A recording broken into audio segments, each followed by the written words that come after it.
के जाने माने एक्सपर्ट वेटरन सुदीप बंदोपाध्याय जी। सर बहुत बहुत स्वागत है, thank you so much sir अपना कीमती समय देने के लिए सर। Thank you. सर सबसे पहला मेरा सवाल, सर मैं एक आंकड़े के जरिए शुरुआत करना चाहूँगा और आपसे समझना चाहूँगा, क्योंकि सर हम लोग आपको हमेशा सुनते हैं, इतने तजुर्बा जो होता है आपका हमारे लिए निवेशकों के लिए बहुत काम का होता है। एक बार आंकड़ा स्क्रीन पर रखते हैं हम लोग। सर ये मैं पिछले 2 साल का लेके आया हूँ सर। अगर हम लोग देखें यहाँ पर निफ्टी का, सर 2 जुलाई 2024 को जो था करीब 24,123 के आसपास था, और 2 जुलाई के आसपास ही 2026 में भी देखूं तो 24,000 के 175 के आसपास है। मतलब सर और भी बहुत सारे जो आंकड़े इसके अंदर साफ तौर पे दिखते हैं कि बाजार जो है इन 2 सालों में कहीं गया नहीं है, बिल्कुल वहीं का वहीं खड़ा हुआ है। हाँ, हालांकि आज का अगर मैं आंकड़े की बात करूं, शुक्रवार की बात करूं यहाँ पर, तो 24,200 के आसपास का जो रेजिस्टेंस था उसको जरूर तोड़ने में यहाँ पे कामयाब रहा है, जो बड़े समय से यहाँ पे इस लेवल के आसपास था सर। यहाँ पे अब आगे की स्थिति सर आपको क्या दिख रही है? यहाँ पे आपका क्या मानना है कि बाजार किस तरीके से आगे दिख सकता है? देखिए, आपने बिल्कुल सही आंकड़े निकाले हैं और ये एक्चुअली रिवीलिंग है। खास बात ये क्या है, पिछले 2 साल में हुआ क्या है, एफआईआईस ने जबरदस्त इंडिया में बिकवाली की है और उसी के चलते इंडियन मार्केट में एक दबाव हमेशा से ही बना हुआ था। और ये वार जो वेस्ट एशिया में वार चल रहा है, जो फरवरी 26 से चालू हुआ, एंड फरवरी 26 से, उसका असर इतना नहीं है। ये जो एफआईआईस का बिकवाली है जो 2024 के लगभग सितंबर अक्टूबर से चालू हुआ, उसी का असर है। इसी के कारण इंडियन मार्केट दबाव में रहा है। अब रही बात आगे क्या होगा, जिसका सवाल आप कर रहे हैं, जिसका जिक्र निवेशक करते हैं। देखिए, 2 चीज यहाँ पे समझना बहुत जरूरी है। इंडिया एंटी एआई ट्रेड माना जाता था, माना जाता है, था कि, और सारा दुनिया में एआई जो ट्रेड, एआई रिलेटेड कंपनीज और एआई रिलेटेड जो बिजनेसेस है, उसके तरफ सबका रुझान था और सब उसी में निवेश करने की सोच रहे थे। और इसी के कारण एआई रिलेटेड कंपनीज का वैल्यूएशन एक अनरियलिस्टिक लेवल रीच कर गया था और हम लोग देख रहे थे यही चल रहा था पिछले करीब 6-8 महीने से। और अब वहां पे थोड़ा करेक्शन देखने को मिल रहा है पिछले कुछ दिनों से। और ये करेक्शन जब से चालू हुआ, आप अगर देखेंगे तो तब से ही इंडियन मार्केट में एफआईआईस का बिकवाली कम हुआ है और थोड़ा बहुत खरीदारी आना भी चालू हो गया है। ये एक बहुत पॉजिटिव डेवलपमेंट है इंडियन मार्केट्स के लिए। ये तो पहली बात गई। दूसरी बात, जो कच्चे तेल के दाम है, वो जैसे हम जानते हैं बीच में $120 तक चला गया था, फिर नीचे आके $70 प्रति बैरल ब्रेंट का हो गया था, और अब वापस जब जंग छिड़ गया है तो वापस $84-85 पर बैरल ब्रेंट का होके वहीं पे घूम रहा है। इंडिया के लिए ये कच्चे तेल का दाम बढ़ जाना सही नहीं है और इसके लिए मार्केट में थोड़ा बहुत दबाव जरूर है। रुपया पे भी दबाव है, रुपया अभी भी डिप्रिसिएशन दिख रहा है पिछले 2-3 दिन। ठीक है। तीसरा, मॉनसून को लेके बड़ा शंका था, वहां पे भी थोड़ा बहुत सुधार देखने को मिल रहा है स्थिति का, थोड़ा बहुत बारिश हुआ है, शंका अभी भी दूर नहीं हुआ पर अभी भी थोड़ा बहुत शंका है। और फाइनली एक चीज मैं कहना चाहूंगा निवेशक को कि देखिए, इंडियन मार्केट फंडामेंटली स्ट्रांग है। बहुत सारे अपॉर्चुनिटीज इंडियन मार्केट में है जो लॉन्ग टर्म के लिए अच्छा नतीजा देगा। पर यहाँ पे निवेशक को एक चीज ध्यान में रखना पड़ेगा, करंट यूएस एडमिनिस्ट्रेशन ट्रम्प साहब के अंडर में जो है, वहां जो पॉलिसीज लिए जाते हैं, वहां पे जो डिसीजंस लिए जाते हैं, उसके कारण दुनिया भर के बाजार में वोलेटिलिटी है। और अगला 2-2.5 साल के लिए जब तक ट्रम्प साहब है तब तक ये वोलेटिलिटी चलता रहेगा। ये फैक्टर इन करके ही आपको मार्केट में निवेश करना या निवेशित रहना चाहिए। ये मेरी आखिरी सलाह निवेशक के लिए। ठीक है सर, यानी कि ट्रम्प फैक्टर को ध्यान में रखकर जो है वो आप निवेश कीजिए। और सर वो तो हम लोग कहते हैं कि जब ट्रम्प जी है तो तब तक अपनी जो कुर्सियों की पेटी है वो बांध लीजिए, क्योंकि पता नहीं अब प्लेन कहाँ जाएगा सर। तो ये बात तो सर दिखती है। अच्छा, लेकिन सर एक चीज़ और, क्योंकि कुछ रिपोर्ट सर मैं पढ़ रहा था, थोड़ा सा मैं व्यू आपका उस हिसाब से भी चाहूँगा कि जैसे गोल्डमैन सैक्स था उनका और 1-2 रिपोर्ट्स जो थी इंटरनेशनल, उनका भारत को लेकर आउटलुक जो है वो पॉजिटिव हुआ है सर। थोड़ा सा पीछे नेगेटिव देखने को मिला था। जैसे निफ्टी को लेकर उन्होंने सर जून 2027 तक के टारगेट 26,500 तक के दे रखे हैं। उनका ये कहना है कि भाई अब ग्रोथ से वैल्यू स्टॉक जो है उसमें एक रोटेशन देखने को मिल सकता है। सर आपका क्या मानना है, क्योंकि आपने फैक्टर्स गिनवाए, क्योंकि अब तो रूस और यूक्रेन को भी लेकर स्थिति दिख रही है। हालांकि आपने क्रूड की भी बात की, 85 के आसपास ही है सर। इसलिए आज से सर आगे का समीकरण इस साल के हिसाब से अगर देखा जाए तो क्या दिख रहे हैं सर आपको लेवल्स के हिसाब से अगर बात की जाए तो? देखिए, मुझे लग रहा है इंडियन मार्केट में पॉजिटिव मोमेंटम बरकरार रहेगा। 2 चीज पे ध्यान रखना पड़ेगा। एक, मॉनसून रुकना नहीं चाहिए, मॉनसून ठीक ठाक होना चाहिए।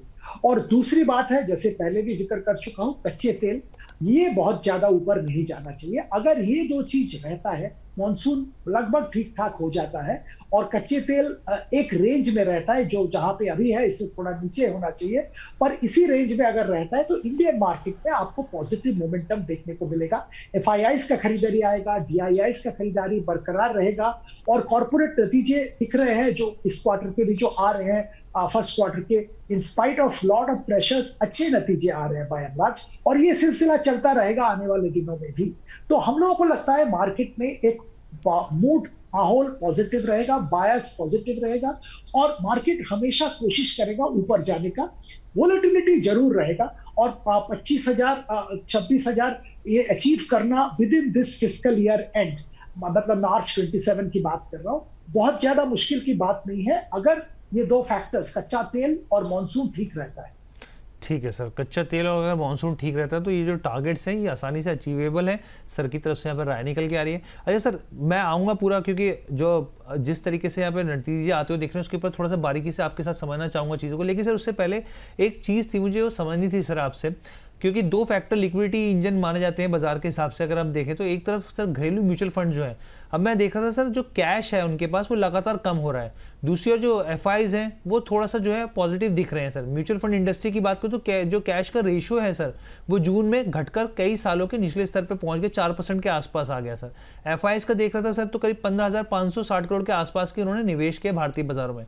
सर आपको क्या लग रहा है कि अब धीरे धीरे मूड बदल रहा है और जिस तरीके से जो पोजिशनिंग करके बैठे हैं यहाँ पर डीआईएस म्यूचुअल फंड्स, उनको लेकर सर क्या तस्वीर दिख रही है? नहीं, इसमें कोई शंका की बात नहीं है। देखिए, मुझे लगता है एसआईपी का फ्लो अभी भी जारी है। आम जनता की तरफ से एसआईपी में निवेश कम नहीं हो रहा है और होना भी नहीं चाहिए। तो मुझे तो लगता है कि डीआईआईस की तरफ से भी निवेश होता रहेगा। डीआईआईस तो हम आम जनता का पैसा ही निवेश करता है, तो जनता अगर कंटिन्यूअसली पैसा डाल रहा है म्यूचुअल फंड्स में तो वो पैसा बाजार में जरूर आएगा। थोड़ा बहुत आगे पीछे हो सकता है, कोई किसी फंड मैनेजर का व्यू हो सकता है थोड़ा बाद में निवेश करेगा तो थोड़ा कैश होल्डिंग ज्यादा हो सकता है, कभी वो निवेश कर देगा तो कैश होल्डिंग कम हो जाएगा, पर उस पर इतना ध्यान देना नहीं चाहिए। मुझे लगता है ध्यान इस पे देना चाहिए कि एसआईपी का फ्लो आ रहा है या नहीं, और उस पे अभी तक एसआईपी का फ्लोज में कोई रुकावट देखने को नहीं मिला है। एफआईआईस का जैसे आपने भी जिक्र किया, एफआईआईस की तरफ से मूड थोड़ा चेंज हुआ है, थोड़ा बहुत निवेश इंडिया में कर रहे हैं, बिकवाली कम हो गया है, तो आने वाले दिनों में मुझे लगता है उनके तरफ से भी निवेश चलता रहेगा। और ये जो ट्रेंड दिख रहा है एफआईआईस का निवेश वापस आना, इससे लार्ज कैप यूनिवर्स में फायदा होगा और आप देखेंगे लार्ज कैप में पिकअप बहुत जल्दी आ जाएगा एफआईआईस अगर वापस। चलिए सर, ये हम लोग भी दर्शक जो है, जो हमारे जो काफ़ी लार्ज कैप को लेकर फोकस करते हैं, उनका भी उम्मीद यही रहेगी। अच्छा सर, अब क्वार्टर वन के मैं रिजल्ट्स की बात करना चाह रहा हूँ, क्योंकि सर अभी तो देखिए शुरुआत हुई है यहाँ पर, लेकिन सर अभी तक आप कैसे देख रहे हैं रिजल्ट्स को लेकर? क्या आपका मानना है यहाँ पर और कौन से सेक्टर्स में आपको लग रहा है उम्मीद बनती हुई दिख रही है यहाँ पर? देखिए, अभी तक तो बहुत कम ही नतीजे आए हैं। आईटी के क्षेत्र के नतीजे कुछ आए हैं, वहां पे तो मिक्स बैग मैं कहूंगा। टीसीएस के नतीजे लगभग जैसे एक्सपेक्टेशन वैसे ही थे। टेक महिंद्रा के नतीजे बहुत अच्छे थे और एचसीएल टेक के नतीजे भी अच्छे थे। विप्रो के नतीजों थोड़ा सा ड्यूट था, तो I would say mix bag था। पर अब बाकी जो कंपनीज, एक वायर एंड केबल सेक्टर में पॉलीकैब के नतीजे मुझे बहुत अच्छा लगा। उनके जो परफॉर्मेंस है वो बहुत ही अच्छा था और ग्रोथ भी अच्छा दिखाया। बाकी सारे कंपनीज की जो बिजनेस अपडेट्स आए हैं, नतीजे तो नहीं आए, बिजनेस अपडेट्स आए हैं, वहां पे भी पॉजिटिव मोमेंटम जरूर देखने को मिला है। तो फर्स्ट क्वार्टर में जो उम्मीद था, पहले क्वार्टर खत्म होने से पहले जब युद्ध चल रहा था तब जो उम्मीद किया जा रहा था उससे बेहतर बिजनेस अपडेट्स आए हैं और नतीजे भी अब तक जो आए हैं, मैं तो ये मानूंगा कि एक्सपेक्टेशन से बेहतर आए हैं। ठीक है, एक्सपेक्टेशन से बेहतर आए हैं। हम सबकी नज़र है जो बड़े दिग्गजों के रिजल्ट्स आते हुए दिखेंगे। सर थोड़ा सा मैं और डीप डाइव करना चाहूँगा बैंकिंग सेक्टर को लेकर सर, क्योंकि अभी जो है वो छोटे बैंकों के नतीजे आए, मझोले बैंकों के यहाँ पर कुछ नतीजे आते हुए दिखे। जैसे सर मैं इंडियन बैंक को देख रहा था, एनआईआई जो है काफ़ी ज़बरदस्त बढ़ता हुआ दिखा सर। अगर आप फेड बैंक फाइनेंशियल्स की बात करें, फेडरल बैंक की या जना बैंक की, सर इसको किस तरीके से देख रहे हैं? मिड साइज बैंक है या स्मॉल फाइनेंस बैंक है या फिर बड़े निजी या सरकारी बैंक है? क्योंकि पिछले कुछ समय में सरकारी बैंकों के स्टॉक्स ने कुछ किया नहीं सर। क्या आपका ध्यान कहाँ पर है सर? और अगर स्टॉक स्पेसिफिक आप बता सकें यहाँ पे, क्या आपको बेहतर दिख रही है स्थिति? देखिए, प्राइवेट सेक्टर जो दिग्गज बैंक है वहां पे अच्छा अपॉर्चुनिटी मिलता है वैल्यूएशन के लिहाज से मुझे लगता है कि वहां पे एक्चुअली नो ब्रेनर है, क्योंकि वहां पे अपसाइड जितना दिख रहा है उससे बहुत कम डाउनसाइड है। तो वहां पे तो लेना चाहिए। और आईसीआईसीआई बैंक की अगर बात करें, दिग्गज बैंक है, परफॉर्मेंस हमेशा से अच्छा रहा है और मुझे लगता है कि इस क्वार्टर में भी अच्छा खासा परफॉर्मेंस होगा। एचडीएफसी बैंक का भी परफॉर्मेंस इंप्रूवमेंट होने की संभावना है। डिपॉजिट मोबिलाइजेशन जबरदस्त चल रहा है और आरबीआई की तरफ से जो एफसीएनआरबी डिपॉजिट मोबिलाइजेशन का मौका दिया गया है, एक्सटर्नल कमर्शियल बोरोइंग का मौका दिया है, इसका फायदा लेके एचडीएफसी बैंक का डिपॉजिट मोबिलाइजेशन जोर पकड़ने की उम्मीद रखता हूं, जो कि बहुत जरूरी है एचडीएफसी बैंक के लिए। तो मुझे लगता है प्राइवेट सेक्टर बैंक पे अभी फोकस करना चाहिए, प्राइवेट सेक्टर दिग्गज बैंक पे। पीएसयू में कोई खराबी नहीं है, पर कंपैरेटिवली अगर मुझे देखना है तो मुझे प्राइवेट सेक्टर दिग्गज बैंक ज्यादा अट्रैक्टिव लगते हैं। स्टेट बैंक ऑफ इंडिया हमेशा लॉन्ग टर्म के लिए पोर्टफोलियो में शामिल किया जा सकता है और एसबीआई में बहुत अच्छा वैल्यू अनलॉकिंग हो रहा है। जैसे एसबीआई फंड्स का आईपीओ हुआ, उसके जरिए फंड अनलॉकिंग हो रहा है। एसबीआई की तरफ से ऑफर फॉर सेल में पार्टिसिपेट किया गया था। एनएससी का आईपीओ आएगा, उसमें भी एनएससी की तरफ से एसबीआई की तरफ से पार्टिसिपेशन रहेगा, वैल्यू अनलॉकिंग होगा, जो कि overall capital adequacy ratio SBI का इंप्रूव करेगा। तो एसबीआई में भी जरूर ध्यान दिया जा सकता है। जी सर, बहुत स्पेसिफिक आपने मिलकर अच्छे से सर हमारे दर्शकों को समझाया। क्योंकि सर अब लार्ज कैप की आप बात कर रहे थे, तो देखिए जो तमाम नतीजे हैं सर, क्योंकि हम लोग लगातार देखते रहते हैं स्ट्रीट की क्या एक्सपेक्टेशन है, हालांकि आप वो बेहतर बताएंगे। ब्रोकरेजेस की रिपोर्ट्स जो साफ तौर पे कहती है सर आईसीआईसीआई बैंक को लेकर काफ़ी पॉजिटिव जो है स्थितियां देखने को मिल सकती हैं, इस तरह की बातें निकल कर आ रही हैं। एचडीएफसी बैंक है, तो सर अगर मान लीजिए किसी निवेशक को बैंकिंग सेक्टर में जाना है, तो वो क्या प्राइवेट बैंकिंग स्टॉक्स ही बेहतर विकल्प रहेंगे सर? देखिए, आज के दिन में मुझे लग रहा है private sector bank ICICI, HDFC जिसका जिक्र मैंने किया, वहां पे खरीदारी की जा सकती है। स्टेट बैंक में भी खरीदारी की जा सकती है। और अगर आपको छोटे मझोले बैंक की तरफ ध्यान देना है तो वहां पे फेडरल बैंक मुझे अच्छा लगता है, क्योंकि एफसीएनआरबी डिपॉजिट मोबिलाइजेशन का बहुत अच्छा अपॉर्चुनिटी है इनके लिए, क्योंकि इनका वेस्ट एशिया में नेटवर्क बहुत तगड़ा जी। अच्छा सर, सनराइज सेक्टर की हमेशा बात हो रही है सर, अभी लगातार सरकार की तरफ से यहाँ पे जो सेमीकंडक्टर इकोसिस्टम है उसको मजबूत करने के लिए सेमीकॉम 2.0 भी लॉन्च किया गया और आज हम लोग देख रहे हैं कि हाइड्रोजन ट्रेन भी जो है वो पटरियों पर दौड़ती हुई दिखी है। प्रधानमंत्री ने जो जिस तरीके से यहाँ पे हमने देखा कि उसका अनावरण किया है सर, मैं आपसे समझना चाह रहा हूँ सर, सनराइज सेक्टर में आप कौन से सेक्टर हैं जो आपको पसंद आ रहे हैं, और अगर उनमें कुछ आपको अगर पसंद हो सर यहाँ पे जो हमारे दर्शकों के साथ आप साझा करना चाहें तो? देखिए, ये सनराइज सेक्टर पर्टिकुलरली सेमीकॉन का जिक्र आपने किया, यहाँ पे ऐसा कोई लिस्टेड कंपनी तो मुझे बहुत कुछ दिख नहीं रहा है जहां पे निवेशक निवेश कर पाए और इसका फायदा ले पाए। इसमें थोड़ा समय लगेगा, पर ऐसे डायरेक्ट सनराइज सेक्टर में तो वैसे बहुत ज्यादा लिस्टेड कंपनीज नहीं है।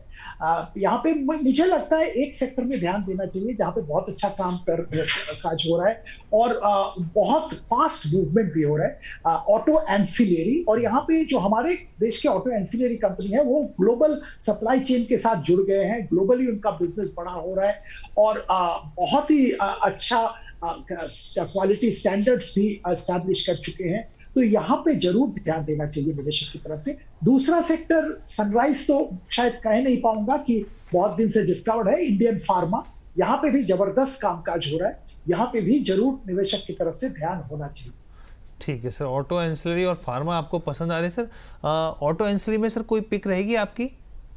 देखिए, संवर्धना मदरसन पे जरूर ध्यान दिया जा सकता है। ये तो ऑटो एंसिलरी के साथ साथ एरोस्पेस में भी घुसे हुए हैं और एरोस्पेस में करीब लगभग $2 बिलियन का ऑर्डर बुक इनका हो गया है। बोइंग, एयरबस जैसे कंपनीज का डायरेक्ट सप्लायर बन गए हैं, तो बहुत अच्छा परफॉर्मेंस है। इसके साथ साथ इन्होंने ईएमएस जो इलेक्ट्रॉनिक मैन्युफैक्चरिंग सर्विसेज, वहां पे भी इन्होंने अच्छा खासा एंट्री लिया है। और जो सैमसंग का सबसे बड़ा सब मैन्युफैक्चरर है, उनके साथ टाई अप करके मैन्युफैक्चरिंग बढ़ा रहे हैं। तो अपार्ट फ्रॉम ऑटो एंसिलरी आप एरोस्पेस और ईएमएस का भी बेनिफिट संवर्धना मदरसन में खरीदारी करके ले पाएंगे। लंबी अवधि के लिए निवेश करना जरूरी है। ठीक है, लंबी अवधि के हिसाब से इस चीज़ का ध्यान रखिएगा, जो सर की तरफ से यहाँ पे सलाह निकल के आ रही है। अच्छा सर, एक चीज़ और है स्मॉल कैप और मिड कैप को लेके, पिछले कुछ समय में सर रैली आई यहाँ पर, अब क्या आपका मानना है क्या यहाँ पे कि मुनाफा वसूली करनी चाहिए या फिर अभी भी निवेशित रहना चाहिए? क्योंकि जिस हिसाब से रिजल्ट आ रहे हैं तो वो जाहिर सी बात है कि सर मार्केट जो है नंबर्स के हिसाब से पनिश भी कर रहा है और रिवॉर्ड भी दे रहा है। देखिए, ये कंपनी के ऊपर डिपेंड करेगा और कंपनी का performance. Small cap mid cap में बहुत तरह के कंपनीज है, अच्छे भी है और थोड़ा प्रेशर में है, ऐसे कंपनीज भी है। तो यहाँ पे आपको बिल्कुल स्टॉक स्पेसिफिक जाना पड़ेगा। लार्ज कैप में फिर भी आप सेक्टर वाइज खरीदारी कर सकते हैं, पर वहां पे भी मैं स्टॉक स्पेसिफिक नॉर्मली प्रेफर करता हूँ। और मिड कैप स्मॉल कैप में तो 100% आपको स्टॉक स्पेसिफिक जाना चाहिए। सेक्टर पे सेक्टर स्पेसिफिक रहना वहां पे डेंजरस है। और कंपनी का नतीजा देखिए, कंपनी का फ्यूचर देखिए, कंपनी का परफॉर्मेंस देखिए, मैनेजमेंट क्वालिटी देखिए, तभी उस पर डिसीजन लीजिए। ठीक है, तो सर की तरफ से राय निकल कर आ रही है, इस चीज़ का आप ज़रूर ध्यान रखिएगा यहाँ पे। अच्छा सर, अब मैं आपसे ये समझना चाह रहा हूँ क्योंकि लगातार जो है हम लोग यहाँ पर देख रहे हैं मार्केट की स्थितियाँ, आईटी को लेकर अभी आपने बात करी सर, तो आईटी को थोड़ा सा और मैं डीप डाइव समझना चाहूँगा सर, क्योंकि आपने बात करी कि एचसीएल टेक की बात करें, क्योंकि कांस्टेंट करेंसी काफ़ी बेहतर रही यहाँ पर रेवेन्यू के हिसाब से। टेक महिंद्रा की बात करें सर, टर्न अराउंड की स्थिति देखने को मिली। टीसीएस में एआई की से जो कमाई वो लगातार बढ़ती हुई दिख रही है सर। बीच बीच में लेकिन क्या होता है कि कोई खबर आती है बाहर से और स्टॉक टूट जाते हैं सर। आप ये मान रहे सर बॉटम आउट की स्थिति हो गई है यहाँ पर, अब जो निवेशक है खुल के निवेश कर सकते हैं? क्योंकि अगर हम लोग देखें यहाँ पर तो सर बहुत ज़्यादा वैल्यूएशन बहुत सस्ते हो गए हैं सर, इसके 2020 से भी नीचे के लेवल पे जाते हुए दिखे हैं सर। देखिए, बिल्कुल नहीं, मैं मानता हूं कि यहाँ पे सतर्क रहना चाहिए। और एआई, देखिए एआई रिलेटेड एक बहुत बड़ा डिसरप्शन चल रहा है इंडस्ट्री में, और ये डिसरप्शन का हम लोग मानते हैं कि बिल्कुल शुरुआत हम देख रहे हैं, आगे और भी बहुत डिसरप्शन होगा। अब इंडिया की जो आईटी सर्विसेज कंपनीज है, अच्छे कंपनीज है, अच्छा मैनेजमेंट है, अच्छा बैलेंस शीट है, तो जरूर ये लोग अपने आप को एआई की तरफ पिवोट करेंगे और एक अपने आप को ट्रांसफॉर्म करेंगे। पर ये ट्रांसफॉर्मेशन में टाइम लगेगा, कोई 1 साल में करेगा, कोई 2 साल में करेगा, और ये ट्रांसफॉर्मेशन प्रोसेस जब चलेगा तब दिक्कतें आएंगी। रेवेन्यू पे प्रेशर आएगा, मार्जिन पे प्रेशर आएगा, प्रॉफिटेबिलिटी में प्रेशर आएगा, और ये सब रियल है। तो जैसे आप कह रहे थे, मैं भी कह रहा हूं कि कुछ कंपनीज जल्दी कर पाएंगे, कुछ कंपनीज को टाइम ज्यादा लगेगा, और ये पीरियड में बहुत अनसर्टिनिटी रहेगा इंडियन आईटी सर्विसेज कंपनीज। जैसे आप कर रहे थे एचसीएल, इन्होंने अच्छा खासा एआई रिलेटेड काम काज चालू किया है। एक एआई एलएलएम मॉडल इंडिया का जो कंपनी है वहां पे निवेश भी किया है इन्होंने। तो एक स्ट्रेटेजी से एचसीएल जा रहे हैं, टीसीएस एक दूसरा स्ट्रेटेजी में काम कर रहे हैं। इन्फोसिस ओपन एआई और एंथ्रोपिक दोनों के साथ टाई अप किया है सर्विस डिलीवरी के लिए। तो हर कोई आईटी कंपनी अपना अपना वे में एआई की तरफ पिवोट कर रहा है। कौन कितना सक्सेसफुल होगा, कितना जल्दी सक्सेसफुल होगा, कितना रेवेन्यू इंप्रूव कर पाएगा या प्रोटेक्ट कर पाएगा, ये समय बताएगा। तो इस समय में वैल्यूएशन पे ध्यान नहीं देना चाहिए, फ्यूचर की तरफ ध्यान देना चाहिए कि फ्यूचर में क्या होगा कौन सा कंपनी का, और उसी हिसाब से अगर आपको लगता है कि ये फ्यूचर में अच्छा काम करेगा, उस दिशा में जा रहा है, तभी उस पर आपको खरीदारी करनी चाहिए। वैल्यूएशन देख के बिल्कुल नहीं जाना चाहिए। अच्छा सर, मैं रिलायंस की बात करना चाहूँगा सर, और आज हमने देखा शुक्रवार को कि टॉप गेनर के तौर पे भी उभरा है सर। जियो फाइनेंशियल के नतीजे देख रहा था सर, एयूएम 3 गुना बढ़ गया सर, ज़बरदस्त यहाँ पे हमने देखा ग्रोथ, और इवन एक्सेप्शनल गेंस के बावजूद जो है परसेंटेज के हिसाब से देखें तो प्रॉफिटेबिलिटी काफ़ी बेहतर दिख रही है सर। अब सर जो प्रमोटर्स हैं उन्होंने भी अपनी हिस्सेदारी को बढ़ाया है, खबर निकल के आई है मार्केट में सर, और आप ओवरऑल कैसे देख रहे हैं सर? क्योंकि 1 साल के अंदर कुछ खास स्टॉक कर नहीं पाया सर, आगे के लिहाज से जो निवेशक निवेशित हैं रिलायंस के ऊपर, उनको लेकर क्या सलाह रहेगी सर? देखिए, सलाह तो यही रहेगी कि रिलायंस में लॉन्ग टर्म के लिए निवेश जरूर कर सकते हैं। मुझे तो बहुत अच्छा वैल्यू अनलॉकिंग की संभावना आने वाले दिनों में दिख रहा है। इस क्वार्टर की अगर बात करें तो इस क्वार्टर में O2C oil to chemical segment पे रेवेन्यू अच्छा खासा इंप्रूवमेंट होना चाहिए, क्योंकि सिंगापुर जीआरएम्स अगर देखें तो बहुत ऊपर चला गया है, और इंडिया का रिलायंस का जीआरएम सिंगापुर जीआरएम से जो बेंचमार्क जीआरएम से उससे अच्छा होता है, तो परफॉर्मेंस तो जरूर अच्छा रहेगा। इसके साथ साथ जियो प्लेटफॉर्म्स का आईपीओ आ रहा है, जियो के सैटेलाइट लॉन्च सरकार की तरफ से अप्रूवल होने की संभावना जबरदस्त है, और वो एक बहुत बड़ा बिजनेस अपने आप में है। रिटेल का परफॉर्मेंस अच्छा चल रहा है, और क्योंकि इनका जो बिजनेस अपडेट पे ध्यान दिया है, तो ये we mart retail, V2 retail जो कि टियर 2 टियर 3 में काम करते हैं, उनका परफॉर्मेंस, बिजनेस परफॉर्मेंस बहुत अच्छा हुआ है। तो मैं उम्मीद कर रहा हूं कि यहाँ पे रिलायंस रिटेल का भी परफॉर्मेंस अच्छा होगा। न्यू एनर्जी में रिलायंस का बहुत सारे डेवलपमेंट्स हैं। तो सब मिला के बट और वैल्यू अनलॉकिंग की संभावना आने वाले दिनों में, पर्टिकुलरली जियो प्लेटफॉर्म का आईपीओ को नजर में रखते हुए, मुझे लगता है रिलायंस इंडस्ट्रीज में खरीदारी करके निवेशक को निवेशित रहना चाहिए 1 साल प्लस का नजरिए से। ठीक है सर। अच्छा सर, क्योंकि जब आप आते हैं तो थोड़ा सा ये होता है, क्योंकि हम लोग क्वेश्चंस देखते रहते हैं अपने दर्शकों के, कि वो भेजते रहते हैं हमें कि सर आएँ तो सर से पूछिए कि एक अच्छा मजबूत पोर्टफोलियो कैसे तैयार करें। तो सर क्योंकि अब क्वार्टर 1 के रिजल्ट्स आ रहे हैं और इंतजार किया जा रहा था, इस बीच में सर अब जो निवेशक हैं आगे बढ़ना चाहते हैं, जो कुछ समय से अपने आप को होल्ड करके बैठे थे सर, कहाँ कैसे अपना पोर्टफोलियो बनाएं सर, क्या बेहतर रणनीति होगी और कौन से कुछ स्टॉक अगर आप सजेस्ट कर पाए हमारे दर्शकों को सर?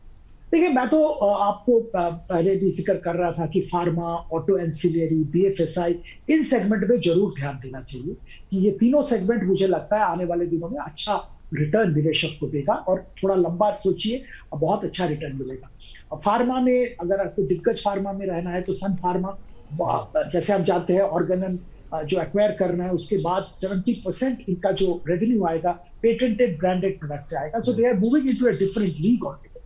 आप अगर आप डोमेस्टिक फार्मा पे फोकस करना चाहते हैं तो मैनकाइंड फार्मा, जिनका लगभग 95% बिजनेस डोमेस्टिक मार्केट में है और 25% सीएजीआर डोमेस्टिक फार्मा में है, तो यहाँ पे भी ध्यान दे सकते हैं। ऑटो एंसिलियरी में संवर्धना मदरसन का जिक्र मैं कर चुका हूँ, यहाँ पे जरूर हिस्सेदारी अपना लगा सकते हैं। बीएफएसआई की अगर बात करें, मैं आईसीआईसीआई बैंक का जिक्र कर चुका हूँ, एसबीआई का जिक्र कर चुका हूँ, फेडरल बैंक का जिक्र कर चुका हूँ, यहाँ पे निवेश कर सकते हैं। और सर रिलायंस पे भी निवेश की आपकी सलाह है ना सर? बिल्कुल बिल्कुल बिल्कुल, रिलायंस में भी निवेश कर सकते हैं। अच्छा सर, थोड़ा सा मैं इसको और ब्रेकअप करना चाहूँ अगर आपसे सर, क्योंकि 3 सेक्टर्स जो अगर इसको थोड़ा सा और इसको हिस्सों में बांटूँ सर, एक फार्मा हो गया सर, दूसरा सर यहाँ पे जो हॉस्पिटल चेन है पूरी सर, लेबोरेटरीज चेन है सर, क्योंकि हम लोगों ने देखा था वो एक दौर था जब 2mg आया था तो मार्केट के हिसाब से जो है पूरा जो प्राइसिंग थी वो वॉर छिड़ गई थी सर, लेकिन अब धीरे धीरे हर जगह पे जो है वापस प्राइसिंग जो है वो बढ़ती हुई दिख रही है सर। तो इन तीनों के हिस्सों में अगर देखा जाए तो सर एक निवेशक के हिसाब से सर आपको क्या लग रहा है, हॉस्पिटल चेन्स की तरफ बढ़ना चाहिए या प्योर फार्मा की तरफ बढ़ना चाहिए या फिर जो लेबोरेटरीज अपना जो पूरा सेक्टर है उसकी तरफ आगे, इनमें से क्या बेहतर विकल्प रह सकता है सर? देखिए, हर लैबोरेटरीज जो डायग्नोस्टिक हम लोग कहते हैं, डायग्नोस्टिक पे तरफ तो नहीं जाना चाहिए। मुझे लगता है यहाँ पे कंपटीशन है और कंपटीशन रहेगा और बहुत ज्यादा डिफरेंशिएशन प्रोडक्ट्स में नहीं है, तो ये सेक्टर तो मुझे लगता है वैल्यूएशन भी सस्ता नहीं है, तो ये तो अवॉइडेबल है। हॉस्पिटल डेफिनेटली, मैंने हॉस्पिटल का जिक्र नहीं किया पर हॉस्पिटल हमारे पसंदीदा सेक्टर्स में एक है और पिछले अगर 1-2 साल आप ध्यान देंगे जबरदस्त कंसोलिडेशन हुआ है और फॉरेन पीई फंड्स की तरफ से बहुत जबरदस्त निवेश यहाँ पे आया है और कंसोलिडेशन जबरदस्त हुआ है। वो अपोलो की बात करें या वेदांता की बात करें या मणिपाल हॉस्पिटल्स की बात करें, सबने बहुत एक्विजिशंस किए हैं टियर 2 टियर 3 सिटीज में और एक चेन के हिसाब से सामने उभर के आ रहे हैं। पर यहाँ पे भी अगर मुझे खरीदारी करनी है तो मैं तो जो सेक्टर लीडर है अपोलो हॉस्पिटल में ही खरीदारी करने की सलाह दूंगा कि इनके भी जो बिजनेसेस जहां पे थोड़े बहुत दिक्कतें थे, जैसे अपोलो 24/7, वहां पे भी प्रॉफिटेबिलिटी वापस आया है। जो थोड़ा बहुत अनरिलेटेड, थोड़ा बहुत लॉस मेकिंग बिजनेस थे, वहां से एग्जिट भी लिया है। तो अपोलो हॉस्पिटल में जरूर खरीदारी लॉन्ग टर्म के लिए की जा सकती है। ठीक है सर। सर एक आखिरी मेरा आपसे सवाल रहेगा यहाँ पर, क्योंकि पिछले कुछ समय में हमने देखा कि सरकार का फोकस यहाँ पे मैन्युफैक्चरिंग पे तो काफ़ी रहा ही है सर। अब जैसे डिक्सन की बात करें सर हम लोग, तो वीवो मोबाइल के साथ जो डिक्सन टेक्नोलॉजीज को जॉइंट वेंचर को लेकर मंजूरी मिली है सर, और काफ़ी समय तक डिक्सन जैसा स्टॉक जो है काफ़ी ज़्यादा दबाव झेलना पड़ा सर। आप इसका आगे का भविष्य कैसे देख रहे हैं सर? देखिए, सेक्टर बहुत अच्छा है और जब जैसे आप कह रहे हैं सरकार की तरफ से अप्रूवल्स अभी वीवो का मिला, कुछ महीने पहले इनको और एक चाइनीज कंपनी के साथ अप्रूवल मिला था और PLI 2 स्कीम चालू हुआ, उसका भी बेनिफिट सेक्टर को मिलेगा और डिक्सन पर्टिकुलरली जैसे आपने जिक्र किया डिक्सन को मिलेगा, सारे EMS प्लेयर्स को मिलेगा।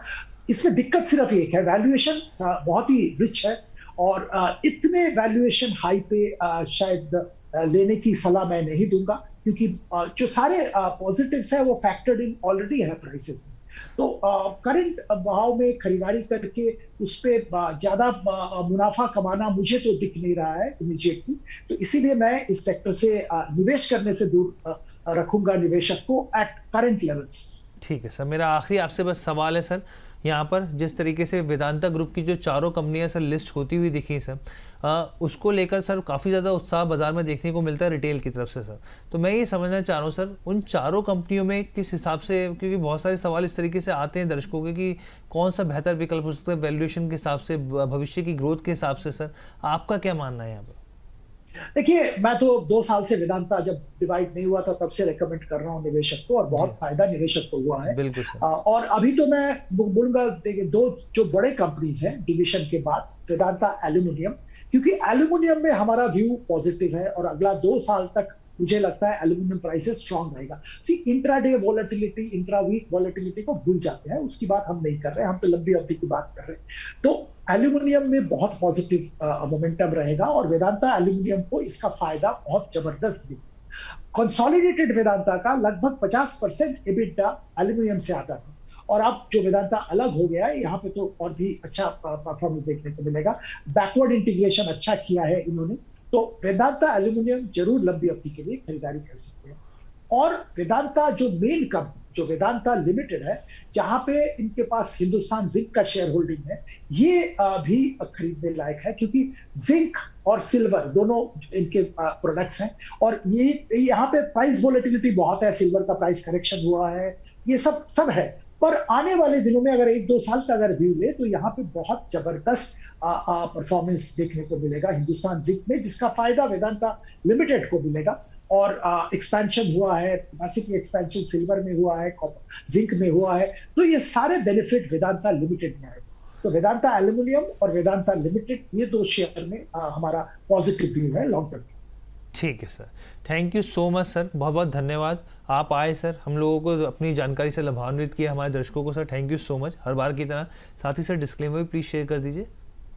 देखिए, जिन शेयर्स के मैंने जिक्र किए, ये मेरे पोर्टफोलियो में नहीं है, पर हम निवेशक को इसी में खरीदारी करने की सलाह। बहुत बहुत धन्यवाद सर, थैंक यू सर हमारे साथ जुड़ने के लिए। तो